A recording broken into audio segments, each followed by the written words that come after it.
ভুয়া নাম তালিকায় উঠিয়েছে মুক্তিযোদ্ধারা।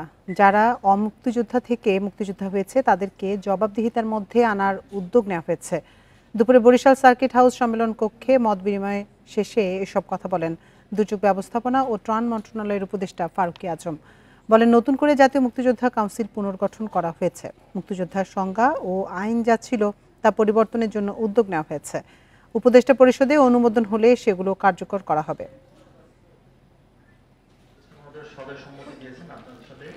দুর্ভাগ্যজনক বিষয় হচ্ছে যে এই সমস্ত মুক্তিযোদ্ধাকে মুক্তিযোদ্ধা সৃষ্টির পিছনে বহু মুক্তিযোদ্ধার হাত রয়েছে। এটা উপজেলা পর্যায়ে, জেলা পর্যায়ে বিভিন্ন জায়গা থেকে এই জিনিসগুলো হয়েছে। এগুলির জন্য মুক্তিযোদ্ধা সংসদকেও সক্রিয় করার চেষ্টা করছি।